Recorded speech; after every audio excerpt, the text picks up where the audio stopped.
Subscribe कीजिए हमारे channel को और बेल आइकन को दबाइए हमारी लेटेस्ट वीडियो सबसे पहले देखने के लिए। एक बार फिर आप सबका स्वागत है आप सबके अपने चैनल रास्ता द वे टू हेवन में। बहुत समय से मैं बुद्ध के बारे में पढ़ रहा था तो कुछ समझ में आया और कुछ जाना। बुद्ध अनूठे हैं, ध्रुव तारे हैं। तारे तो बहुत, लेकिन ध्रुव तारा एक है। बुद्ध ध्रुव तारे जैसे ही हैं। उनके साथ मनुष्य की चेतना के इतिहास में एक नया अध्याय का सूत्रपात हुआ। कृष्ण ने जो कहा वह पहले से कहा जाता रहा था, उसमें नया कुछ भी ना था। क्राइस्ट ने जो कहा वह पुराने की ही नई व्याख्या थी। व्याख्या नई थी लेकिन सत्य पुराने थे, अति प्राचीन थे। महावीर ने जो कहा उसे महावीर के पहले 23 और तीर्थकर दोहरा चुके थे। जोड़ा, बहुत जोड़ा, लेकिन नए का कोई जन्म ना था। बुद्ध के साथ कुछ नए का जन्म हुआ। बुद्ध के साथ एक क्रांति उतरी मनुष्य की चेतना में। उस क्रांति को समझना जरूरी है, तभी हम बुद्ध के वचनों को समझ पाएंगे। ये वचन साधारण नहीं, ये क्रांति के उद्घोष हैं। तुम बुद्ध को औरों के साथ मत गिन लेना। उन्होंने शाश्वत सत्य दोहराए हैं। वह बहुमूल्य पुरुष थे। बुद्ध अकेले हैं, ना उन जैसा उनके पहले है कोई, ना उन जैसा उनके बाद है कोई। उनके अकेलेपन में ही उनकी खूबी है, उनकी विशिष्टता ही यही है। क्या क्रांति बुद्ध मनुष्य की चेतना में ले आए? जरा इस बात को समझें। पहली बात, बुद्ध के साथ धर्म के वैज्ञानिक होने की क्षमता जुटाई। बुद्ध के साथ धर्म वैज्ञानिक हुआ। बुद्ध के साथ विज्ञान की गरिमा धर्म को मिली। इसलिए ये आकस्मिक नहीं कि आज विज्ञान के युग में जब राम फीके पड़ गए और क्राइस्ट के पीछे चलने वाले भी औपचारिक ही क्राइस्ट का नाम लेते हैं।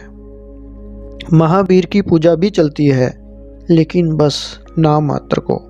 काम चलाओ। बुद्ध की गरिमा बढ़ती जाती है। जैसे जैसे विज्ञान प्रतिष्ठित हुआ है मनुष्य की आंखों में, वैसे वैसे बुद्ध की गरिमा बढ़ती गई है। बुद्ध की गरिमा एक क्षण को भी घटी नहीं। बाकी सत्य पुरुष पुराने पड़ गए मालूम पड़ते हैं। बुद्ध ऐसा लगता है कि अब उनका युग अभी आने को है, या शायद अभी भी नहीं आया, बस आने ही वाला है। पग ध्वनि सुनाई पड़ती है कि बुद्ध का युग करीब आ रहा है। चाहे अल्बर्ट आइंस्टाइन हो, चाहे ज्यापाल साहब, चाहे कार्ल जैस्पर्स, पश्चिम के बड़े से बड़े विचारक भी जो क्राइस्ट के सामने झुकने में बेचैनी अनुभव करते हैं, उनके सिर भी बुद्ध के सामने स्वयं ही झुक जाते हैं। इसका ये अर्थ नहीं कि बुद्ध बुद्धि पर झुक जाते हैं। बुद्ध बुद्धि के पार जाते हैं, लेकिन बुद्धि का सहारा लेकर जाते हैं। बुद्धि के विपरीत नहीं, विरोध में नहीं। ये बुद्ध की पहली क्रांति है।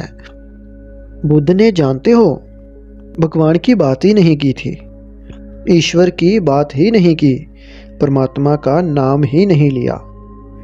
नहीं, ऐसा नहीं कि बुद्ध को पता नहीं है। बुद्ध को पता ना होगा तो किसको पता होगा, लेकिन नाम लेना भी अबौद्धिक मालूम हो पड़ता है। इसका प्रमाण नहीं जुटाया जा सकता। अगर कोई पूछे कहाँ है ईश्वर, तो कैसे प्रमाण जुटाओगे? तो बुद्ध ने ईश्वर की बात छोड़ दी, लेकिन अप्रमाणिक बात कहने की उन्होंने भूल नहीं की। ईश्वर के संबंध में चुप रह गए। ध्यान की बात कही, क्योंकि वह जानते हैं जो ध्यान में उतरेगा वह एक दिन ईश्वर को जान ही लेगा। ईश्वर की बात ही क्या करनी, स्वाद ही लेगा। ईश्वर की बात ही क्या करनी, सीधा स्वाद ही ले लेगा। उस दिन डोल जाएगा, उस दिन मस्त हो जाएगा, लेकिन जब तक स्वाद नहीं लिया तब तक ऐसा नहीं हो कि ईश्वर की बात करके ही रुकावट पड़ जाए। तुमने देखा, बहुत लोग ईश्वर के कारण ही धार्मिक होने से रुके हैं, क्योंकि ईश्वर में ही भरोसा नहीं आता तो धार्मिक कैसे हों। बुद्ध ने नास्तिक को भी धार्मिक होने का मार्ग खोला। बुद्ध ने कहा, नास्तिक हो, ठीक है, भले नास्तिक हो, पर आ जाओ, क्योंकि ध्यान करने में तो नास्तिकता को भी क्या बाधा हो सकती है। और ध्यान रखना, जब बुद्ध कहते हैं ध्यान, तो उनका वही अर्थ नहीं होता जो दूसरों का होता है। जब मीरा कहती है ध्यान, तो उसका अर्थ होता है कृष्ण का ध्यान, किसी के ऊपर ध्यान। जब बुद्ध कहते हैं ध्यान, तो वह कहते हैं जब तक कोई तुम्हारे चित्त में है तब तक ध्यान नहीं, ना कृष्ण, ना राम, ना अल्लाह। जब तक तुम्हारे चित्त में कोई है तब तक चित्त है, तब तक कैसा ध्यान? तो ध्यान का अर्थ है चित्त से शून्य हो जाना, विचार से शून्य हो जाना। किसी पर ध्यान बात ही गलत है। ध्यान एक अवस्था है निर्विचार की। ध्यान एक अवस्था है जब तुम बिल्कुल अकेले हो, एकाकी, अकेले तुम्हारा चैतन्य बचा, निर्विकार, जरा भी बादल ना रहे, आकाश बचा, कोहरा आकाश, निर्भर आकाश, तब ध्यान।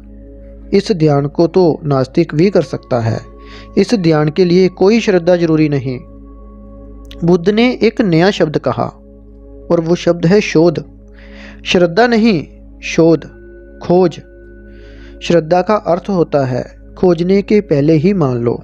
श्रद्धा का अर्थ होता है मानना पहले, खोजना बाद में। लेकिन बुद्ध कहते हैं अगर पहले ही मान लिया तो फिर खोजोगे कैसे?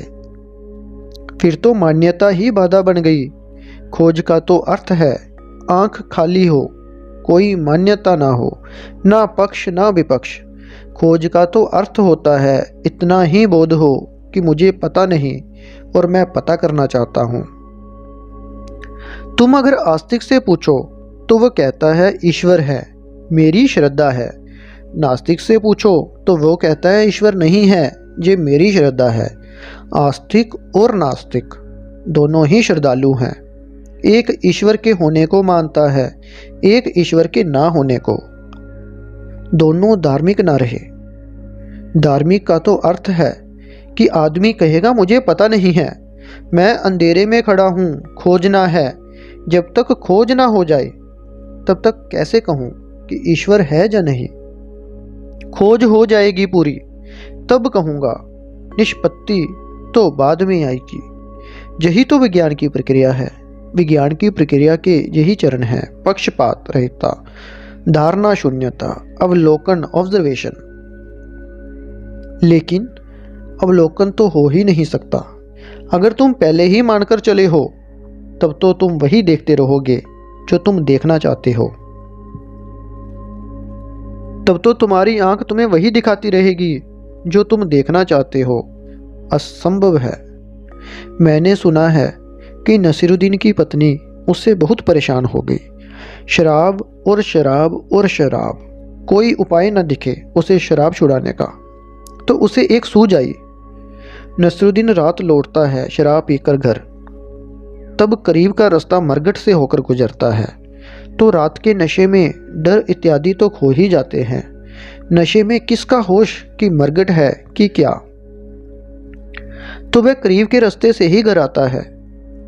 दिन में तो लंबे रास्ते से मधुशाला जाता है, लेकिन रात जब पी चुकता है तो फिर वह कब्रों को ही टकराता हुआ, कब्रों पर ही गिरता हुआ घर लौटता है। तो उससे उसकी पत्नी को एक सूझ आई कि अब और तो कोई उपाय नहीं, तो कुछ ये तरकीब की जाए। वह एक रात जाकर एक कब्र के पीछे छिप गई, काला कपड़ा पहन लिया, मुंह पर कालिख लगा ली, भूत बनकर छिप गई कि शायद घबरा जाए, डर जाए। तो उसी डर में, घबराहट की हालत में इसे वचन ले लेना जरूरी है। जब नसरुद्दीन वहां निकला लड़खड़ाता हुआ, तो वह एकदम से कब्र के ऊपर से छलांग लगाकर उसके सामने कूदकर खड़ी हो गई। तो एक क्षण को तो वह चौंका, फिर बोला अरे। पत्नी खूब जोर से चिल्लाई कि घबरा जाए, मगर वह बोला चिल्लाओ मत, पहचाना नहीं मैं कौन हूं? नसरुद्दीन ने उसे कहा। उसकी पत्नी ने कहा कौन हो? ने कहा मैं हूं नसरुद्दीन, और तुम मेरे साले हो। तुम्हारी बहन से तो मेरी शादी हुई है। चेहरा कुछ पहचाना हुआ सा लगा। तो उसने सोचा हो ना हो मेरी पत्नी का ही भाई है। आओ हाथ मिलाओ और घर चलो, तुम्हारी बहन बड़ी खुश होगी। धारणा पहले से हो, पहले से आकृति मन में हो तो आकृति के सहारे तुम देखोगे। वह चीख पुकार तो पत्नी की पहचान हुई, कई दफ़े चीख चुकी थी, पुकार चुकी थी। इस तरह का विकराल रूप घर में भी रख लेती है। घर में पत्नियां बड़ा विकराल रूप रख लेती हैं, इसलिए तो बाहर निकलते वक्त उनको सांझ संवरने में बड़ी देर लग जाती है। तो वह ये रूप घर में देख चुका था कई दफ़ा। पहचाना हुआ रूप था, स्थान नया था, मरगड़ था, कालिख भी लगा ली थी मुंह पर, बाल बिखरा लिए थे, काले कपड़े पहन लिए थे, तो भी फर्क ना पड़ा। पहचान गया। तुम्हारी आंख में जब कोई आकृति बसी हो तो तुम उसे खोज ही लोगे। हम वही सुनते हैं जो हमारी धारणा है, हम वही देखते हैं जो हमारी धारणा है। विज्ञान का अनिवार्य चरण है कि तुम निर्धारणा से जाओ। तुम पहले से ख्याल लेकर मत जाना, शून्य मन जाओ, नगन मन जाओ, तो अवलोकन होगा। जहाँ नगन से अर्थ बिना कपड़ों के नहीं, बिना विचारों के है। मैं नगन शरीर नहीं, नगन मन कह रहा हूँ। फिर परीक्षण करो, क्योंकि अवलोकन से कुछ नहीं होता। जो बात पहली दफ़े समझ में आ गई हो उसे कई तरफ से जांचो, परखो, बहुत प्रयोग करो। जब हर प्रयोग में एक ही नतीजा आए और कभी अपवाद ना हो तब कुछ रास्ता है, तो अनुभव होगा, अनुभव से निष्पत्ति होगी। श्रद्धा बाद में, श्रद्धा पहला कदम नहीं है विज्ञान में, पहला कदम है संदेह, अंतिम कदम है श्रद्धा। जिसको तुम धर्म कहते हो, आम तौर में उसमें श्रद्धा पहला कदम और संदेह की कोई जगह ही नहीं। इसलिए बहुत बुद्धिमान लोगों को मजबूरी में अधार्मिक रहना पड़ा, क्योंकि ये बात पकड़ ही में नहीं आती है। संदेह को कहाँ ले जाएं? है तो है, और अगर परमात्मा ने दिया है संदेह तो उसे काट कर कैसे फेंक दें? उसका कोई तो उपयोग होना चाहिए। इसलिए मैं कहता हूँ, बुद्ध ने अनूठी बात कही।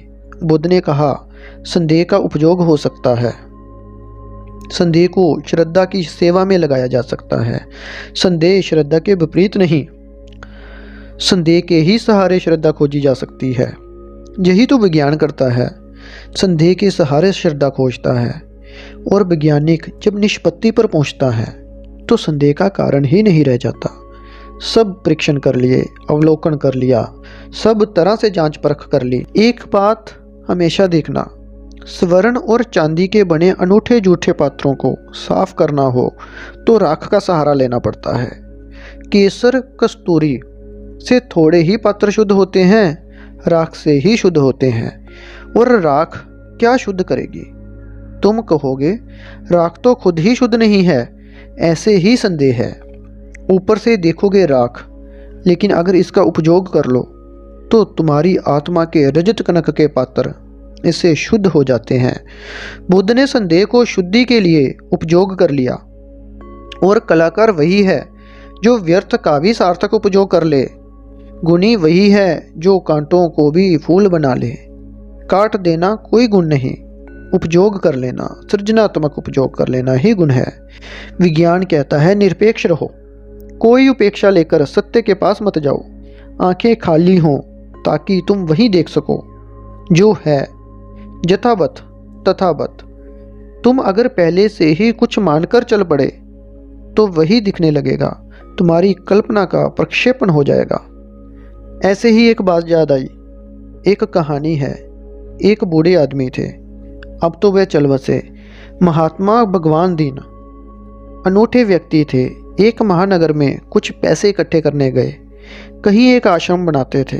सीधे साधे आदमी थे, बस एक वस्त्र पहने रहते थे। कभी कभी सर्दी इत्यादि में एक चादर भी डाल लेते थे। वह एक वस्त्र पहने ही दुकानों पर गए। किसी ने 4 आने दिए, किसी ने 8 आने दिए, किसी ने रुपया दिया। सांझ जब वे अपने मित्र से मिले तो उन्होंने कहा, इतना बड़ा नगर और कुल 20 रुपये इकट्ठा हुए। मित्र ने कहा, आप पागल हो, ये कोई ढंग है? आपको महात्मा होना आता ही नहीं। मुझसे पूछा होता, ये जाने का ढंग ही नहीं।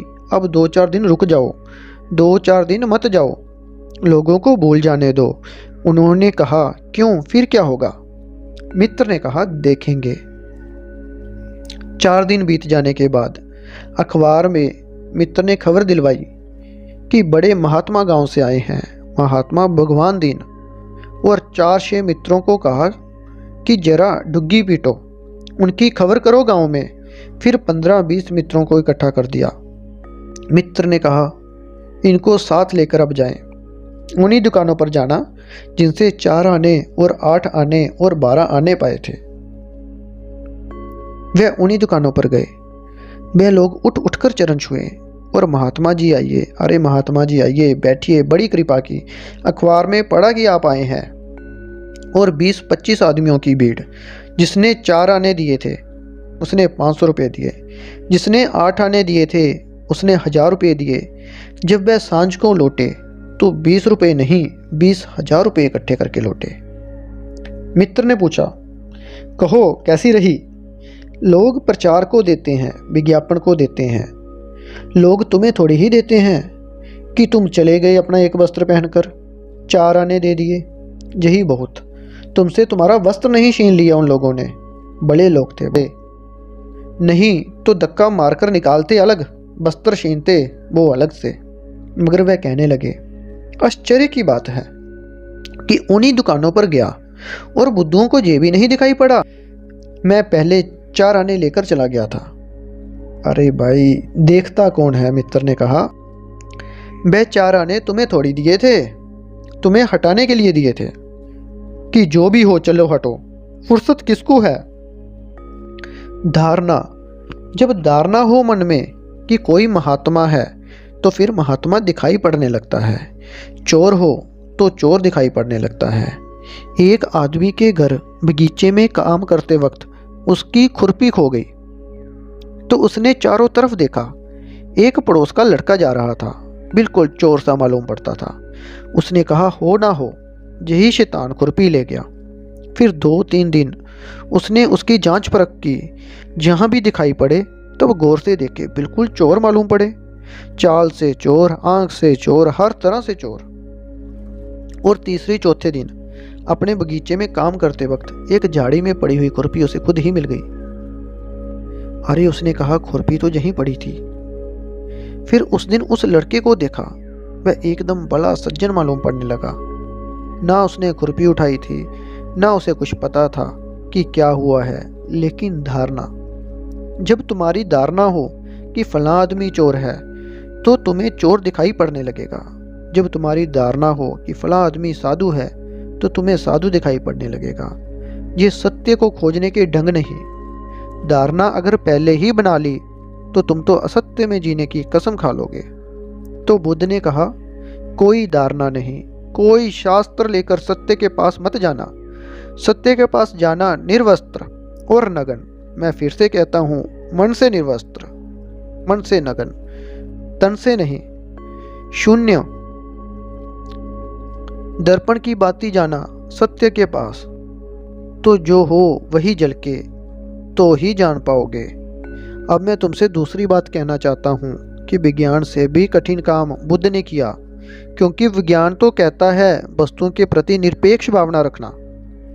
वस्तुओं के प्रति निरपेक्ष भाव रखना तो बहुत सरल है, लेकिन स्वयं के प्रति निरपेक्ष भाव रखना बहुत कठिन है। बुद्ध ने वही कहा, विज्ञान तो बहुमुखी है, बुद्ध का विज्ञान अंतर्मुखी है। धर्म का अर्थ होता है अंतर्मुखी विज्ञान। बुद्ध ने कहा, जैसे दूसरों को देखते हो बिना किसी धारणा के, ऐसे ही अपने को भी देखना बिना किसी धारणा के। ये जरा कठिन बात है, करीब करीब असंभव जैसी है, क्योंकि हम अपने को बिना धारणा के देख ही नहीं पाते। हम तो सब अपनी अपनी मूर्तियां बनाए बैठे हैं।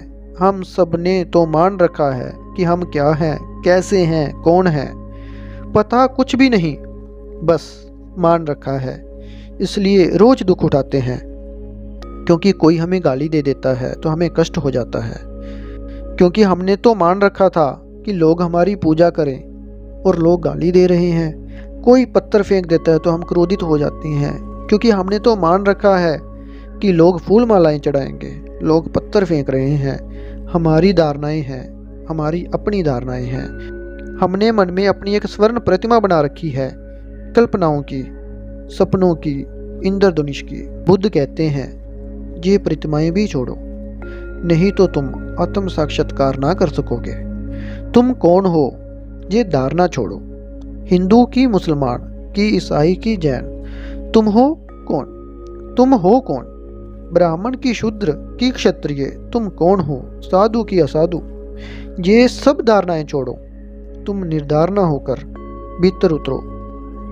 अभी तुम्हें कुछ भी पता नहीं कि तुम कौन हो, और ये सब धारणाएं बहुत छोटी हैं।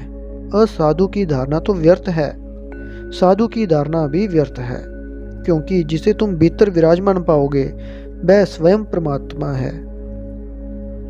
ये तुम कहीं की छोटी छोटी धारणाएं लेकर चले हो। इन छोटी छोटी धारणाओं के कारण वह विराट, वह अविनाशी, वह परमपिता परमात्मा नहीं दिख पाता। आंखें इतनी छोटी हैं, विराट समाये कहाँ? तुमने सीमाएं इतनी छोटी बना ली हैं कि बड़ा उतरे कैसे? तो तुम अपने भीतर भी टटोलते हो, तो बस धारणाओं में ही उलझे रहते हो। भीतर भी ऐसे जाओ जैसे तुम्हें कुछ पता ही नहीं। शांत, मौन, अपने अज्ञान को धारण किए भीतर जाओ, तब वही दिखाई पड़ेगा जो है, और जो दिखाई पड़ेगा वही आंखें खोल देगा। ध्यानी आंखें बंद करके ध्यान करने बैठता है, लेकिन जब ध्यान हो जाता है तो आंखें ऐसे खुलती हैं कि फिर कभी बंद नहीं होती, फिर सदा के लिए ही खुली रह जाती हैं। आज के लिए बस इतना ही। इसके आगे के विचार हम करेंगे इससे अगली वीडियो में। राधे राधे।